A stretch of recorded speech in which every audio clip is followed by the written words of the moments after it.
After I refused to pay for my son's lavish wedding, he blocked me and declared me dead to him. A few days later, he invited me to a reconciliation dinner, supposedly to save our family. But when I arrived, 3 lawyers were waiting with a power of attorney for all my assets. My son said, "Sign, or you'll never see your grandson grow up." I calmly took out my phone, made a call, and replied, "Of course, but first, someone wants to say a few words." Before we continue, please subscribe to the channel and let us know where you are listening in the comments. Wedding venue brochures scattered across my coffee table like fallen leaves, each one more expensive than the last. Andy's voice cut through the evening air, sharp with frustration. "Dad, this is our dream wedding. You just don't understand." I sat in Martha's favorite armchair, the blue velvet one she'd claimed for 37 years of marriage. The fabric still held traces of her lavender perfume, even 2 years after the funeral. My fingers traced the worn armrest as I watched my son pace near the bay window, his reflection ghost-like against the October darkness. Glossy photographs of crystal ballrooms and cascading floral arrangements lay between us. The Ritz-Carlton, the Hay Adams, places where senators celebrated victories and ambassadors hosted galas. Each contract bore price tags that made my retired teacher's pension look like pocket change. "Son, I'm prepared to give $20,000. That's a generous amount." Brittany perched on the edge of my sofa, one manicured hand resting on her barely visible pregnancy bump.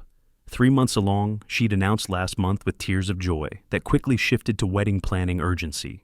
Now, those same green eyes glistened with fresh moisture. "Rick," she whispered, voice trembling like autumn leaves, "other parents don't skimp on their children's happiness. This is about your grandchild's future, too." The manipulation hung in the air thick as morning fog. Andy stopped pacing, his jaw set in that stubborn line I'd seen since he was 12. But this wasn't about forgotten homework or missed curfews. This was $70,000, more than my annual income. $20,000 covers a beautiful ceremony, I said, gathering the scattered brochures with steady hands. Your mother and I spent $800 on our wedding. We were happy. That was different. Andy's voice cracked with something between anger and desperation. Brittany deserves better. Our child deserves better. I stood slowly, my knees protesting the evening dampness. Crossing to my son, I reached for his shoulders, those broad shoulders I'd taught to swing a baseball bat, to tie a necktie, to carry responsibility. He jerked away like I'd burned him. "Don't!" The word came out cold, final. "Just don't, Dad." Brittany rose gracefully, smoothing her designer dress over her slim figure. She linked her arm through Andy's with practiced possession, guiding him toward the front door like a trainer with a prize show dog. "I don't want to talk to you anymore," Andy said without looking back. "You're dead to me." The front door slammed with enough force to rattle the family photographs on my mantle. Through the window, I watched them climb into Andy's silver sedan, the one I'd co-signed for when his credit couldn't handle the payments. Red taillights disappeared around the corner, leaving only the yellow glow of street lamps and my own reflection staring back. I picked up one specific brochure from the scattered pile. The grand ballroom at the Willard Intercontinental. Cherry blossoms and gold fixtures. A place where presidents once danced. I set it aside on the side table, next to Martha's reading glasses that I'd never had the heart to put away. Silence filled the house like water in a sinking ship. 3 weeks of silence stretched between us like a frozen lake, thin and dangerous. I'd maintained my morning routine, coffee at 7:30, newspaper spread across the same oak kitchen table where I'd graded history papers for 30 years. My world's best teacher mug, a Father's Day gift from Michelle in 2003, sat half empty beside the sports section. The phone rang sharply, cutting through NPR's morning news. My landline, the one Martha insisted we keep for emergencies. I glanced at the caller ID, expecting Tom from next door asking about our weekly chess game. Instead, Andy's number appeared, unblocked for the first time since that October evening.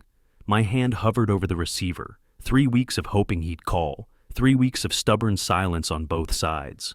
The wedding brochure still lay on the living room side table, a glossy reminder of our fractured relationship. "Hello? Dad?" Andy's voice carried an unfamiliar softness, like he was speaking through cotton. "I was thinking, maybe we could talk." The change in his tone made my teacher instincts prickle. 40 years of classroom experience taught you to recognize when students were reading from prepared scripts. This wasn't my son's natural cadence. Too measured, too careful. I'd like that, son. You know, Britt is pregnant, and I want our son to know his grandfather. A pause then. I don't want him growing up thinking you don't care. The manipulation was subtle, but unmistakable, weaponizing an unborn child's future, painting me as the negligent grandfather before the baby even drew breath. Still, hope flickered in my chest like a candle in wind. What did you have in mind? Let's meet at the Capitol Grill, just to talk things through. The Capitol Grill, where lobster costs more than my weekly grocery budget, where wine bottles started at what I spent on utilities. My pen paused over my daily planner, the same leather-bound organizer I'd used since 1995. Warning bells chimed in my head, but I silenced them. Maybe Andy wanted neutral ground. Maybe expensive surroundings would remind him of the life I'd helped him build, the education I'd funded, the car loan I'd guaranteed, the countless times I'd been there when his own choices led to financial trouble. All right, son, I'll be there. 7 o'clock tonight, I'll make a reservation. After hanging up, I sat staring at Martha's photograph on the refrigerator. Her smile seemed knowing, like she could see through this olive branch to whatever lay beneath. I touched my wedding ring, the gold band worn thin from 43 years of marriage, seeking her guidance in the morning stillness. The wall clock showed 9:47 a.m. All day to think about the evening ahead, to hope this meant genuine reconciliation, to ignore the voice whispering that Andy's sudden change of heart felt as artificial as Brittany's tears. I opened my planner and wrote, "Dinner with Andy, 7 p.m., the Capitol Grill." My handwriting looked steady enough, even if my hopes weren't. The Honda Civic's engine turned over with its familiar, reliable hum. I'd left the house exactly at 6:30 for our 7 o'clock reservation, allowing time for the inevitable Arlington traffic. But instead of taking my usual route down Wilson Boulevard, I found myself turning toward Arlington High School, drawn by some inexplicable need to revisit the geography of better times. The school's red brick facade looked identical to 17 years ago when Andy graduated. Same colonial architecture, same green athletic fields stretching toward the Potomac. Only the electronic message board was new, flashing announcements about homecoming and college prep seminars in bright LED letters. I slowed the Honda to a crawl, not parking, but letting memories wash over me like morning tide. Andy in his cap and gown, Martha snapping photos with her old film camera, her proud tears catching the June sunlight. "He's going to do great things," she'd whispered, squeezing my hand as our son walked across that stage. How many carpools to football practice had I driven? How many parent-teacher conferences where other educators praised Andy's potential, his charm, his natural leadership abilities? The boy who'd helped elderly neighbors with their groceries had somehow become a man who called his father dead to him over wedding expenses. I pressed the accelerator and continued toward Riverside Park, the Honda's tires crunching over fallen leaves. The park's entrance welcomed me with the same wooden sign Andy had helped me repaint during his Eagle Scout project. Inside, the lake reflected the last golden light of autumn, empty swings moving gently in the evening breeze. I parked for exactly 3 minutes, staring at the weathered picnic table where we'd celebrated Andy's Little League championship in 1997. Martha had packed his favorite chocolate cake, and we'd eaten it with plastic forks while mosquitoes buzzed around our heads. Andy had been 11, gap-toothed and sunburned, chattering about the game-winning home run he'd hit in the final inning. "Children are our greatest investment, Rick," Martha had said that day, watching Andy skip stones across the lake's surface. Her voice echoed now through my memory, tinged with the wisdom of someone who'd known her time was limited even when we thought we had forever. I touched my wedding ring, the habit that came whenever Martha's absence felt most acute. The thin gold band had loosened over the years, sliding easily around my finger like a worry stone worn smooth by constant motion. The community center appeared ahead, its windows glowing with evening activities. A banner stretched across the entrance. Senior Dance Night Thursdays. I'd volunteered there for 5 years after retirement, teaching basic waltz steps to widows and widowers, learning to navigate life alone. Andy used to help me set up folding chairs, joking that he was my assistant dance instructor while earning community service hours for school. Where had that helpful boy gone? When exactly had consideration transformed into entitlement, gratitude into demand? I couldn't pinpoint the moment my son had changed, or maybe I'd simply refused to see it happening. Traffic was light as I merged onto Arlington Boulevard, the radio playing Vivaldi's Four Seasons, autumn, appropriately. The classical station had been Martha's preference, and I'd never switched it after her funeral. Some habits became shrines to the people we'd lost. At 6:55, I pulled into the Capitol Grille's valet area. The restaurant's glass windows revealed warm lighting, white tablecloths, and the kind of clientele that discussed stock portfolios over appetizers. I adjusted my tie in the rearview mirror, catching sight of my own aged eyes, gray-blue like my father's, creased now with 70 years of laughter and worry. Taking a deep breath of crisp October air, I walked toward the entrance. Through the glass, I could see the dining room's elegant bustle, servers in black uniforms gliding between tables like dancers in some choreographed performance. Maybe Andy had come to his senses. Maybe this expensive neutral ground would help us find our way back to each other. Maybe my grandson would grow up knowing his grandfather as more than just a cautionary tale about stubborn old men who didn't understand modern expectations. The brass door handle felt cold under my palm as I pushed into warmth and candlelight, hope flickering against experience like a match struck in wind. Harper party? The hostess smiled with professional warmth, her black dress crisp against the restaurant's mahogany interior. Right this way to your private dining room. Private dining room. I'd expected a regular table, maybe near the window where Andy and I could watch the evening traffic while we talked. Instead, she led me down a corridor lined with oil paintings of hunting scenes, past the main dining area's comfortable chatter. The room she opened felt more like a boardroom than a family gathering place. A large oval table dominated the space, surrounded by 8 leather chairs instead of the intimate setting I'd imagined. Briefcases sat beside several seats like sleeping guard dogs. Manila folders formed neat stacks across the polished surface. Andy occupied a chair halfway around the table, his shoulders hunched forward, hands twisting a cloth napkin into rope-like spirals. He didn't meet my eyes when I entered, focusing instead on the shredded fabric between his fingers. "Rick!" Brittany rose gracefully from her seat, one hand resting on her barely visible bump, the other extended in greeting. "Thank you so much for coming to discuss our family's future." 3 strangers in business suits flanked her like a professional army. The woman closest to Brittany stood with practiced confidence, her silver hair swept back, her handshake firm enough to prove something. "Mr. Harper, I'm Amanda Clark, your family's advisor. These are my colleagues, James Wilson and Sarah Miller." Family advisor? I'd never heard of Amanda Clark in my life. I thought we came here to discuss family, not business. My voice carried the same tone I'd used with disruptive parents during conferences, calm but unmistakably firm. Amanda's smile never wavered. "This is family business, Mr. Harper. At your age, managing complex financial decisions can become overwhelming. We're here to help streamline things."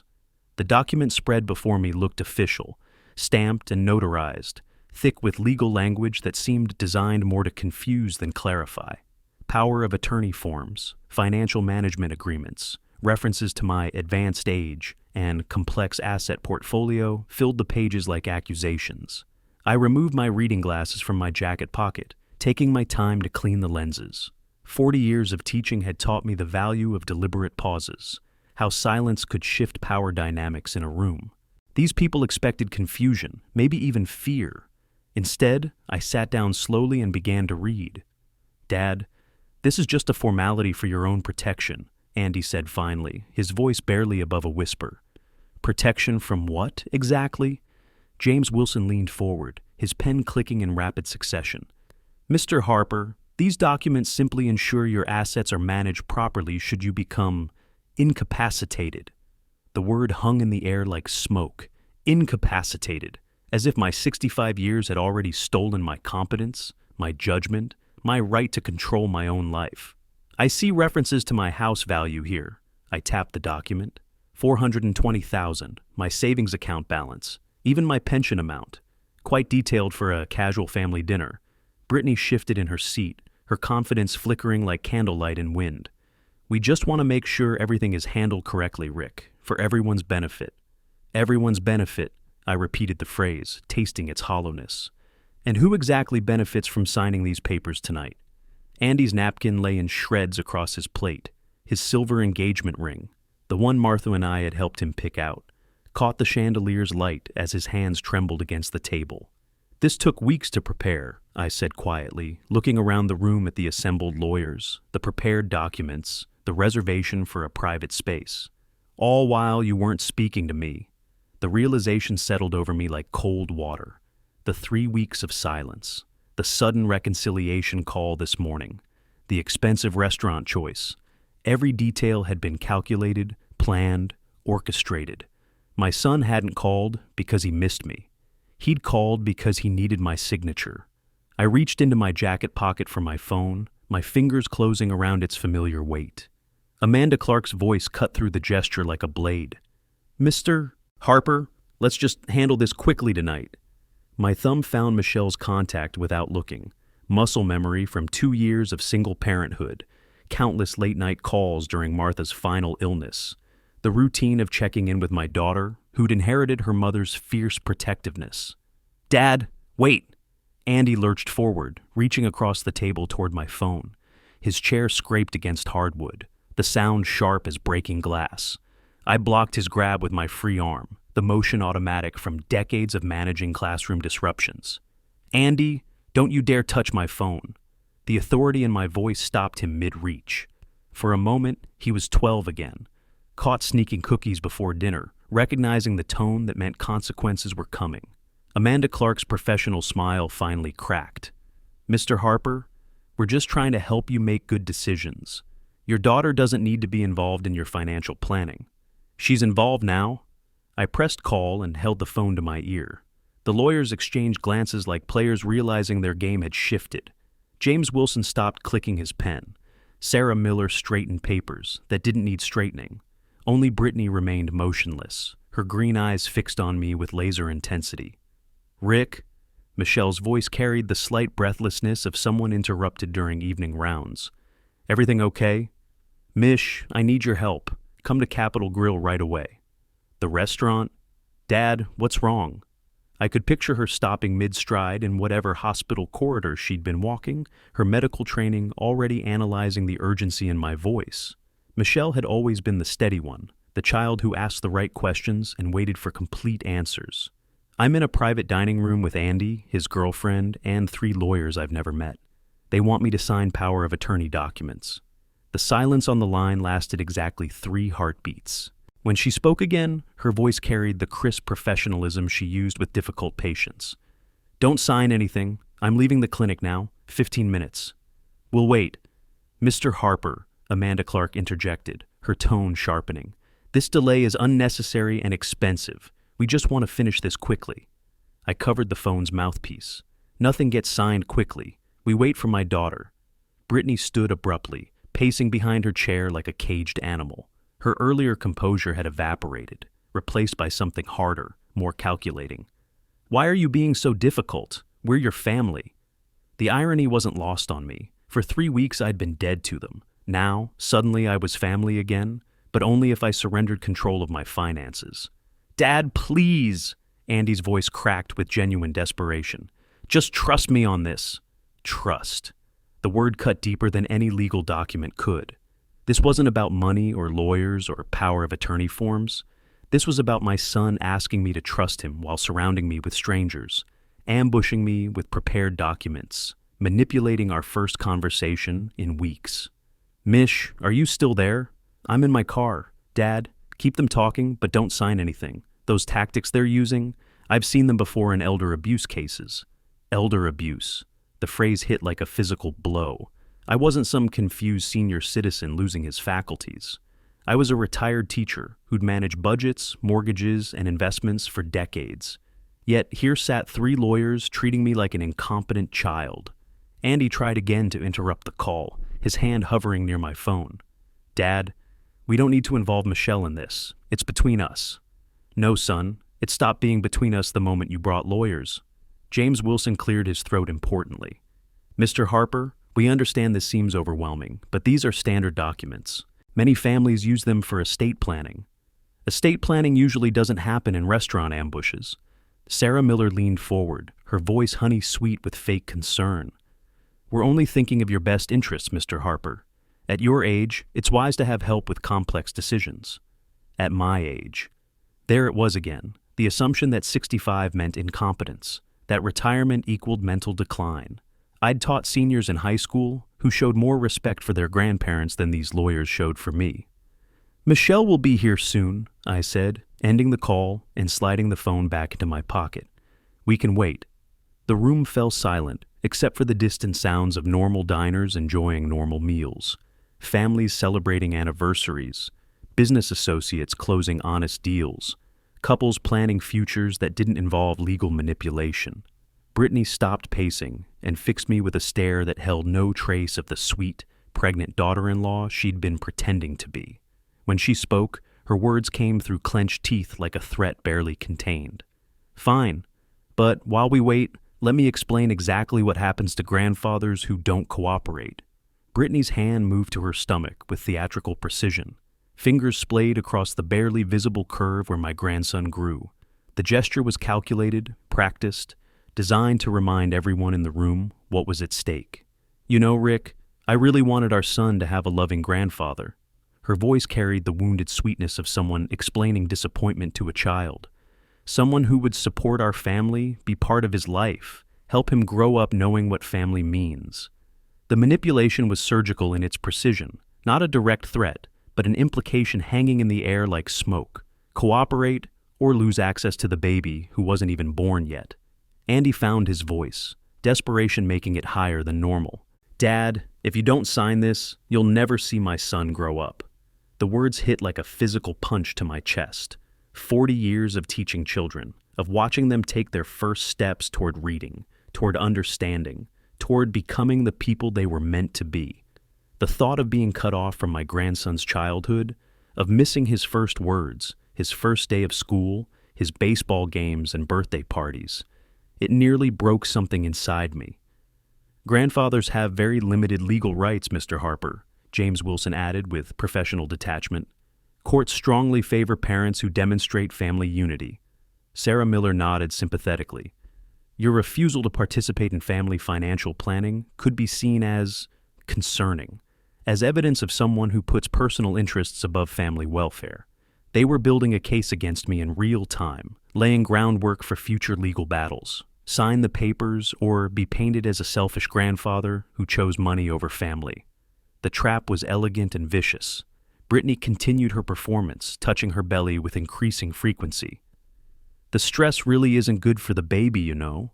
All this conflict and uncertainty. I just want peace for our family. Maybe it's better if he grows up not knowing family members who don't support us, she added, the threat now barely disguised. Children should be around positive influences, people who want what's best for their parents.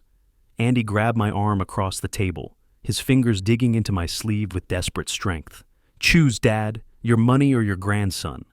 The ultimatum hung between us like a sword. Everything I'd loved about being a parent, about watching children grow and learn and discover the world, was being held hostage for my signature on legal documents. I looked at my son, really looked at him. Dark circles under his eyes spoke of sleepless nights. His expensive watch seemed too loose on his wrist, as if he'd lost weight recently. The confident young man who charmed his way through high school and college had been replaced by someone who grabbed his father's arm and made threats about grandchildren. I won't let someone who doesn't trust me around my child. Andy's voice broke completely. If you can't support our decisions, then you can't be part of our life. The lawyers shuffled additional papers, probably custody documents or restraining order templates, showing me exactly how far this could escalate. They'd done this before, I realized. Elder financial exploitation wasn't new to them. It was a refined process. But something was shifting inside me, the teacher's instinct that recognized bullying when it crossed the line, from persuasion into cruelty. I'd seen students threaten others with social isolation, watch manipulative parents try to control their children through emotional blackmail. The tactics were identical, just with higher stakes. I straightened in my chair, finding the authority I'd carried through 4 decades of classrooms. My grandson will know the truth about who his real grandfather is. What's that supposed to mean? Brittany snapped, her mask slipping completely. It means a real grandfather doesn't need lawyers to prove his love. Real family doesn't hold children hostage for signatures. Andy's grip on my arm tightened. Dad, please, I need this. No, son, you want this. There's a difference. The distinction cut through his desperation like cold water. Want versus need. Desire versus necessity. The kind of lesson I'd taught countless students about decision-making and consequences. Around us, the restaurant continued its elegant evening service, unaware that in this private room, a family was tearing itself apart over documents and ultimatums. Other families were sharing meals and making memories, while mine was weaponizing an unborn child for financial gain. The realization crystallized. Signing these papers wouldn't protect my relationship with my grandson. It would enable the toxic environment he'd grow up in, where love came with conditions and family meant manipulation. Just as I opened my mouth to explain this to Andy, a soft knock interrupted. The room's door opened slightly, and a restaurant staff member peered in apologetically. "Excuse me, Mr. Harper. Dr. Harper has arrived and is asking for your table." Michelle strode into the private dining room with the confident efficiency I'd watched her develop through medical school and residency. Even in her blue scrubs, hair pulled back in the practical ponytail of someone who'd been working late, she commanded immediate attention. Her trained eyes swept the room in seconds. The scattered legal documents, Andy's guilty posture, the lawyer's defensive clustering around Brittany. "What's happening here? Dad, are you all right?" She moved directly to my side, her fingers finding my wrist with practiced ease. Checking my pulse, I realized, the way she'd learned to assess patients in crisis. The gesture was both medical and deeply personal. A daughter protecting her father while using every skill she'd acquired. "Your blood pressure's elevated," she said quietly, still holding my wrist. "How long has this been going on?" "About an hour." My voice sounded steadier with her beside me. Michelle picked up the nearest legal document, her eyes scanning with the speed-reading skills that had carried her through medical school. Power of attorney, financial management clauses, references to cognitive decline that made her jaw tighten with professional outrage.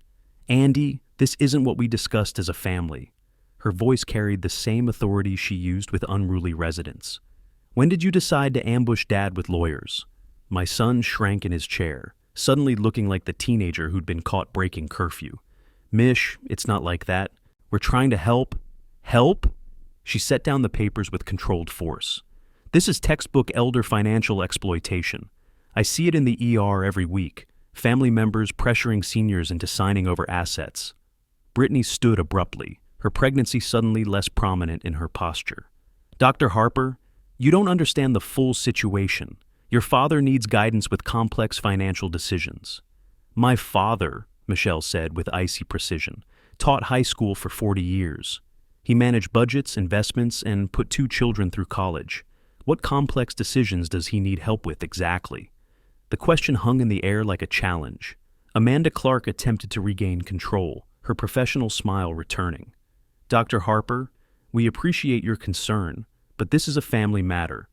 It became a medical matter the moment you decided to stress an elderly man into signing legal documents."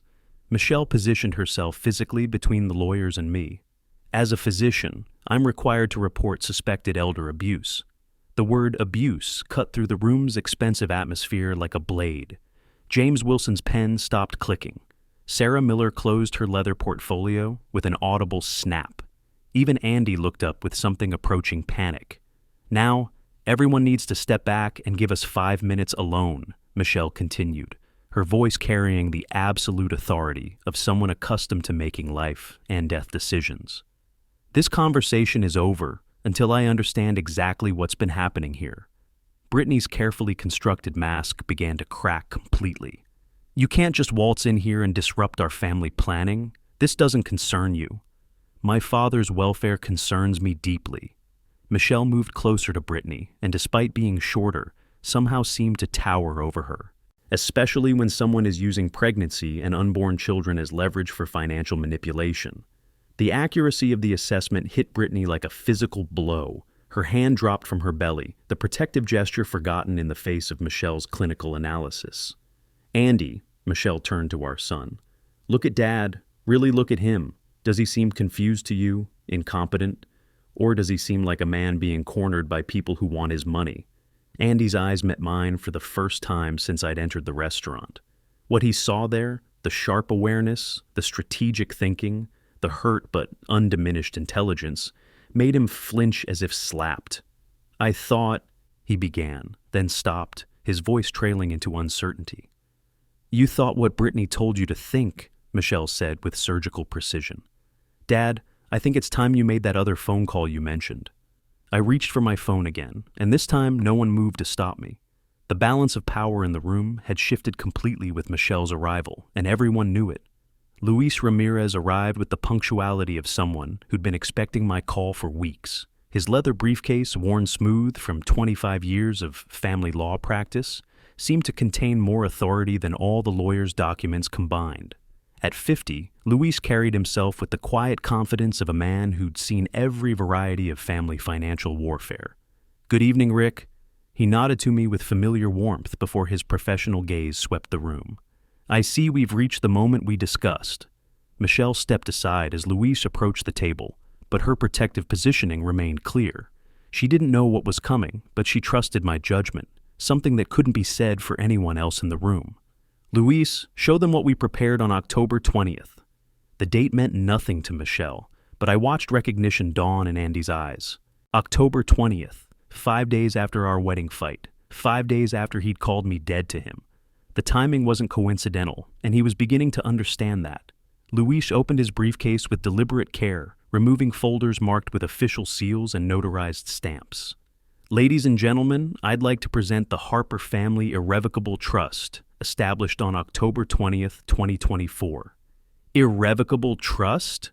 Amanda Clark leaned forward, her professional composure cracking. "Mr. Harper never mentioned?" "Mr. Harper had no obligation to mention his private legal affairs to strangers," Luis interrupted smoothly. "The trust encompasses all major assets, the family home, investment accounts, retirement funds, and insurance policies." Michelle's sharp intake of breath was audible. "Dad, you didn't tell me?" "Because it wasn't necessary until now." I met her eyes steadily. "Luis, explain the trustee designation." "Dr. Michelle Harper has been designated as sole trustee," Luis announced, spreading the official documents across the table like a royal flush. "All financial decisions regarding these assets must be made through her, with oversight from our firm." The silence that followed was deafening. Brittany's face had gone white, her hands pressed flat against the table, as if she needed support to remain upright. The lawyers exchanged glances that spoke of professional embarrassment and potential liability. "You planned this," Andy said quietly, his voice thick with realization.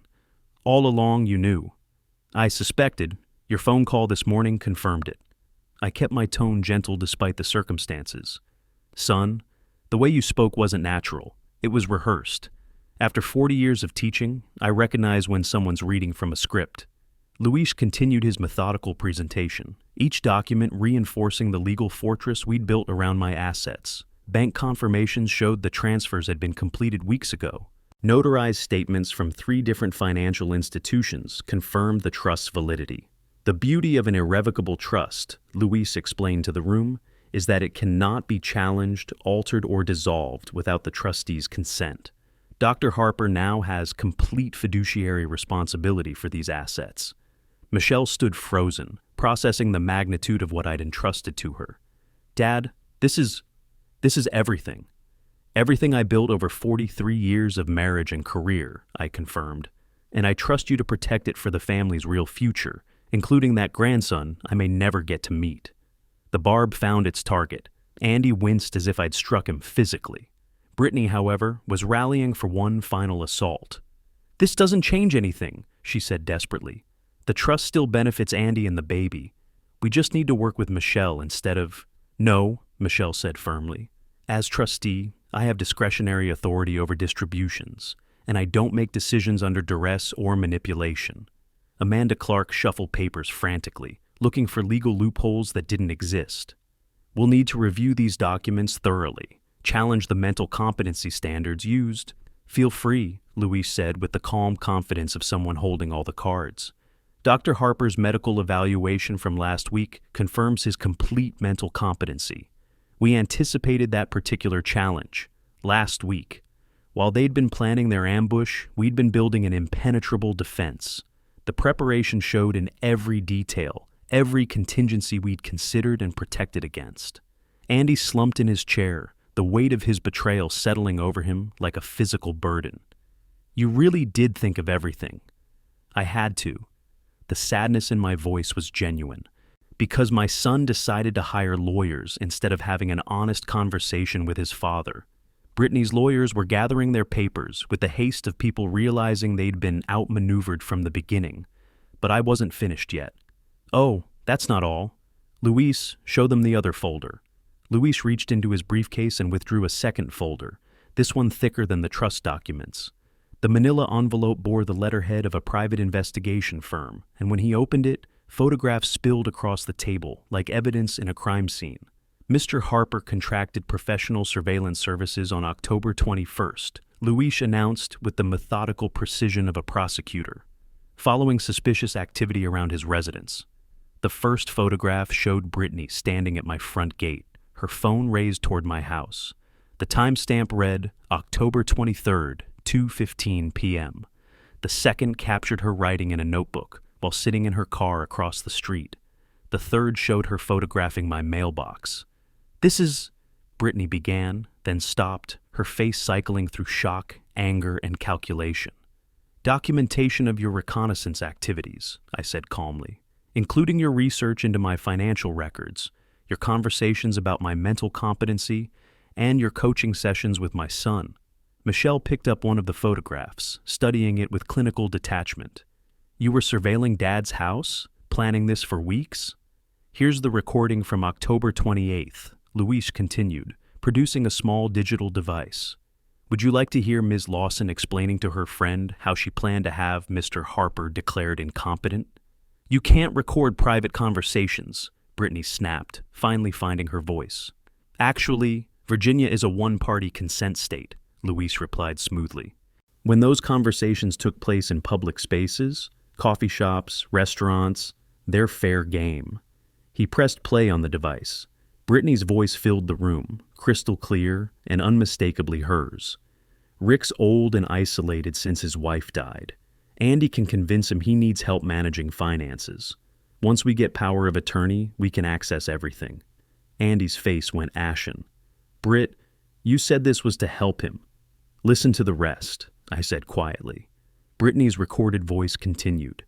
"The pregnancy gives us leverage. Threatened to keep the grandfather away from the baby if he doesn't cooperate. Older men are suckers for grandchildren." The silence that followed was profound.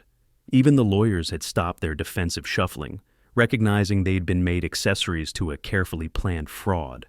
"There's more," Luis said, spreading additional documents. "Credit reports showing Ms. Lawson's $85,000 in debt. Bank records of her attempts to research Mr. Harper's assets online. Phone records of the coordination calls with your legal team. Each piece of evidence built systematically on the last, creating an unshakable foundation of premeditated financial exploitation. The private investigator had been thorough, documenting every move, every conversation, every attempt to manipulate the situation. "Andy," I said gently, "look at what you were part of. This wasn't family reconciliation. This was a criminal conspiracy to defraud an elderly man." My son stared at the photographs, the recorded conversations, the evidence of systematic manipulation. Tears had started forming in his eyes, the first genuine emotion I'd seen from him all evening. "I didn't know," he whispered. "I thought, she said you were having trouble managing things, that we were helping." "You knew," Brittany hissed at him. "Don't pretend you didn't know exactly what we were doing." "Actually," Luis interjected, "the recordings suggest Mr. Andrew Harper was deliberately misled about the scope of this operation. While he's complicit, he appears to have been manipulated as well." Michelle had been studying the evidence with her trained analytical mind. "Dad, how long have you known?" I suspected something after Andy's tone during the phone call. His speech patterns were wrong, too formal, too scripted. But I didn't know the full extent until yesterday when Luis showed me these files. The private dining room felt like a courtroom now, with evidence spread across the table and guilt written on faces around the room. Amanda Clark and her associates were frantically packing their briefcases, recognizing their professional liability in the situation. "We'll be in touch about potential criminal charges," Luis told the departing lawyers. "Elder financial abuse carries serious penalties in Virginia." Brittany stood abruptly, her chair scraping against the floor. "You think this is over? You'll never see that baby. Never! I'll make sure of it." But the threat carried no weight now. The evidence showed her true nature, her willingness to weaponize an unborn child for financial gain. Any court would see through her manipulations as clearly as we had. Andy remained seated, staring at his hands, processing the full scope of how he'd been used. The lawyers were gone, their hurried departure leaving only family and the devastating truth scattered across an expensive restaurant table. I stood slowly, straightening my tie with the same deliberate precision I'd used after difficult parent conferences. The gesture felt familiar, comforting, a return to the dignity that had carried me through 40 years of challenging conversations.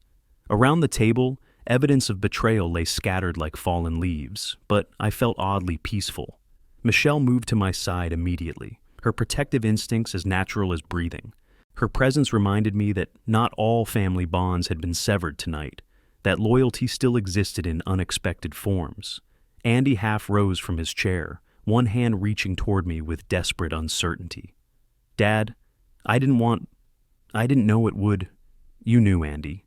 My voice carried no anger now, just the weary disappointment of a teacher watching a promising student make terrible choices. "You just chose the easier path."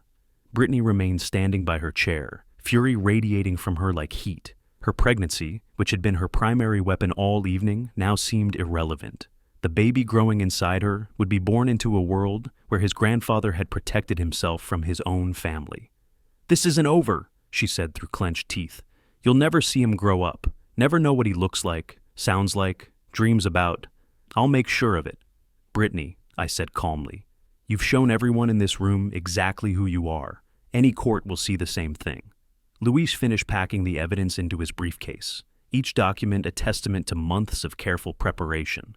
The private investigator's work had been thorough, professional, devastating. Amanda Clark and her colleagues had fled like rats from a sinking ship, leaving their client to face the consequences alone.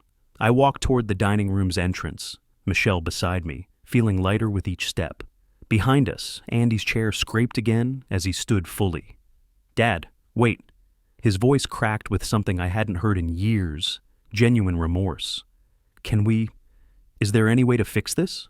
I paused at the threshold, looking back at my son.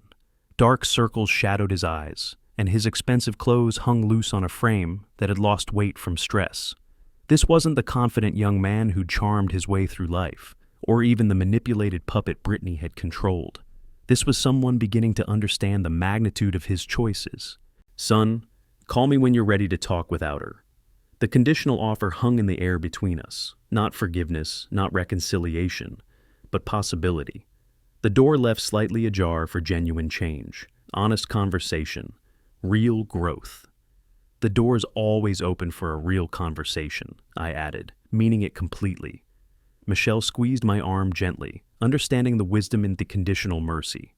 As a doctor, she'd seen families recover from devastating diagnoses through honest communication and hard work. She knew healing was possible, but only with authentic effort. We walked through the restaurant's main dining room, past tables of families enjoying normal meals, normal conversations, normal love that didn't require lawyers or surveillance or manipulation. The contrast struck me deeply. How simple family life could be when built on respect rather than exploitation. In the parking lot, November air cut through our formal clothes with crisp efficiency. Michelle helped me into the Honda Civic, her protective gestures natural and unforced. Behind us, the Capitol Grill glowed with warm light, unaware of the family drama that had just concluded within its walls. As I started the engine, I looked back at the restaurant one final time. Through the windows, I could see the private dining room where my son still sat, probably staring at the evidence of his betrayal. Brittany would be planning her next move, calculating new angles of attack, but for the first time in months, their schemes couldn't touch me. "Now I understand why your mother always said some lessons hurt the most," I said quietly, putting the car in drive. Martha had been right. The most important lessons, about boundaries, self-respect, conditional love, often came wrapped in pain that felt unbearable until you realized it had made you stronger. The chess piece moved across the board with Tom Brown's steady hand, a knight capturing my rook with surgical precision. Across from me in Riverside Park's pavilion, my new friend grinned with the satisfaction of someone who'd been planning that move for 6 turns. "Checkmate in 3, he announced, leaning back in his folding chair. Tom had appeared in my life like Martha used to say good things did, quietly, when you most needed them.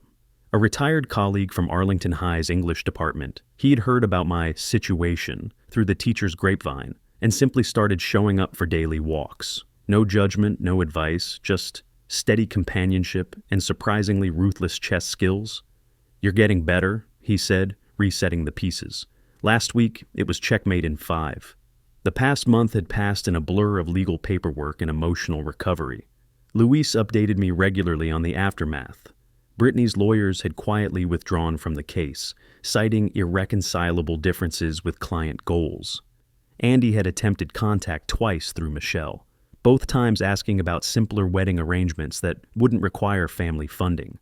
"Tom, I feel freer than I have in years," I said, moving my opening pawn.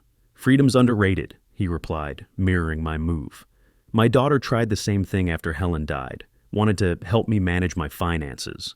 Turns out her help cost about $40,000 in credit card debt." I'd learned that financial exploitation of seniors was frighteningly common. Tom's experience, while less dramatic than mine, followed similar patterns: emotional manipulation, isolation tactics, gradual assumption of control over resources. "How did you handle it?" "Lawyer, boundaries, and distance." His bishop swept across the board. "Amazing how much clearer family relationships become when money's off the table." Luis had called yesterday with interesting news. The private investigator's final report revealed the full scope of Brittany's desperation. $85,000 in debt, creditors threatening legal action, her marketing job hanging by a thread due to performance issues. Andy had been her financial lifeline, and I had been the pot of gold she'd planned to access through marriage. "Check," Tom announced, his queen cornering my king. My phone buzzed with a text from Michelle. "Dad, Andy called. Baby due in April. Wants to know if you'd consider meeting grandson someday. Your call entirely." I showed Tom the message. He studied it while contemplating his next move. "Grandchildren complicate everything," he said, "but they also clarify everything. What matters to you more, being right or being present?" The question haunted me through the rest of our game, which Tom won handily. As we packed up the chess set, he mentioned something that would change my trajectory completely. "There's this support group at Arlington Elder Care Center, seniors who've been through financial exploitation. They could use someone with your experience to help facilitate discussions." Arlington Elder Care Center occupied a converted mansion on Wilson Boulevard, its rooms filled with afternoon light and the gentle bustle of people refusing to surrender to age's limitations. The director, Margaret Chen, welcomed me with the enthusiasm of someone perpetually understaffed and grateful for volunteers. "Financial exploitation is epidemic," she explained, leading me through the community room. Family members, caregivers, even friends target seniors with assets. Most victims are too embarrassed to report it. The support group met Thursdays at 2 o'clock, 15 to 20 seniors sharing experiences, strategies, and mutual encouragement. Margaret introduced me as someone who successfully protected himself from a sophisticated exploitation attempt.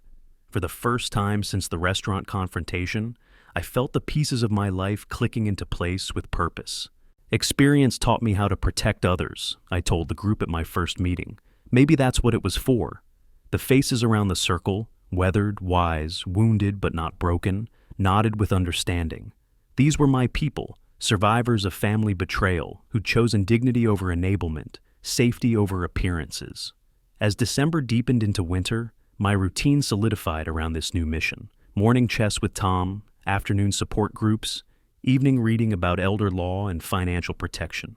Luis connected me with attorneys who specialized in protecting seniors' assets. Michelle checked in regularly, proud of my transformation from victim to advocate. The support group grew. Word spread through senior centers, retirement communities, and medical offices. Stories emerged of manipulation, exploitation, and recovery that made my restaurant confrontation seem almost mild by comparison. But each story also contained threads of hope, survivors who'd reclaimed their autonomy and built new lives around self-respect rather than family approval. We were creating something valuable, a community of protection, wisdom, and mutual support. On December 20th, as I prepared for our largest support group meeting yet, Margaret approached with a message slip. "Mr. Harper, you have a call. It's about your son." The phone call came at 6:47 a.m., Michelle's voice carrying the controlled excitement of someone who'd been awake for hours. "Dad, Andy called. The baby arrived early, 7 pounds, 2 ounces. They're both healthy." I sat at my kitchen table, the same oak surface where I'd graded papers for 30 years, now covered with support group materials and elder protection resources. Outside, April morning light filtered through trees beginning their spring transformation. "Congratulations on your grandson," I said, meaning it completely. "Andy wants to know if you'd like to meet him," Michelle continued carefully. "He said he's been thinking about what you said at the restaurant." 4 months of leading support groups had crystallized my understanding of family manipulation patterns. I'd helped dozens of seniors establish boundaries with exploitative relatives, watched them discover that love without conditions was stronger than love with strings attached. What's he been thinking about, specifically? That maybe he needs to have that conversation without Brittany present. The answer surprised me. Through Michelle, I'd learned that Andy and Brittany had managed a small, modest wedding in February. Courthouse ceremony, immediate family only. No expensive venue or elaborate celebration. The financial pressure had apparently forced them toward simplicity. I walked to my desk and retrieved a letter I'd been revising for weeks.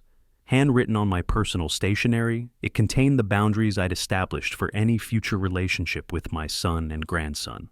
"Michelle, I'm sending Andy a letter today. He can read my conditions and decide if he's ready for real change." The letter was precise, professional, and non-negotiable. "Andrew, congratulations on your son's birth. I'm genuinely happy for this new chapter in your life. If you'd like to rebuild our relationship, these conditions are non-negotiable. 1. All contact goes through Michelle until trust is reestablished. 2. No financial discussions during any family interactions. 3. Brittany may not be present during visits with me or my grandson. 4. You attend family counseling to address manipulation patterns. 5. Full acknowledgement of the restaurant incident and your role in it. These aren't punishments, they're protections. For both of us. If you're ready for an honest relationship, I'm here. If not, I wish you well. Dad." The letter represented everything I'd learned about conditional love, protective boundaries, and the difference between enabling and helping. The support group had taught me that real family relationships required mutual respect, not financial obligation. By afternoon, I was at Arlington Elder Care Center, preparing for our weekly meeting. The support group had grown to 23 regular members, with occasional newcomers learning to recognize and resist family financial exploitation. "Today we're discussing grandchildren as manipulation tools," I announced to the circle of familiar faces. "Many of you have experienced threats about access to grandchildren as pressure for financial compliance." Rose Martinez, a 72-year-old retired nurse, nodded vigorously. "My daughter said I'd never see my granddaughter again if I didn't co-sign her mortgage. That was 3 years ago. How do you feel about that decision now?" I asked. "Free," Rose said simply. "My granddaughter found me on Facebook last year. She's 15, old enough to understand that love doesn't come with a price tag." The room murmured with understanding. We'd all learned that children eventually see through parental manipulation, that authentic relationships survive boundary setting, that self-respect was more valuable than family approval. "Mr. Harper," called Sarah Kim from across the circle, "how are you handling your new grandson's situation?" "Same way I'd advise any of you," I replied. "Clear boundaries, conditional contact, no financial discussions. My happiness no longer depends on anyone's approval, not even family." After the meeting, Margaret Chen pulled me aside. "Rick, we've been invited to present at the Virginia Conference on Elder Protection next month. Your restaurant story has become a case study in successful resistance to family financial exploitation." The recognition felt surreal. What had started as personal survival had evolved into community service. My painful experience transformed into protective education for others. That evening, I sat in Martha's favorite chair, reading letters from support group members who'd successfully established boundaries with exploitative family members. Tom stopped by for our evening chess match, as had become our routine. "Any word from Andy about your letter?" he asked, setting up the board. "Not yet, but that's okay." I moved my opening pawn with steady confidence. I'm content either way. Through the window, spring evening light painted the neighborhood in golden hues. Families walked past with children on bicycles, dogs on leashes, the normal rhythms of life continuing around us. My phone buzzed with a text from Michelle. "Dad, Andy read your letter. He said he needs time to think but wants to try. Brittany is not happy about the conditions." I smiled, showing Tom the message. "Checkmate in 4 moves," I said, studying the chessboard. "We'll see about that," Tom replied, but he was grinning. Outside, spring continued its patient work of renewal. Inside, I prepared for another support group meeting, another opportunity to help seniors protect themselves from family manipulation. My grandson would grow up in a world where his grandfather had chosen self-respect over enablement, boundaries over exploitation. Martha would be proud. If you like this story, please like this video, subscribe to the channel, and share your impressions of this story in the comments. To listen to the next story, click on the box on the left. Thank you for watching.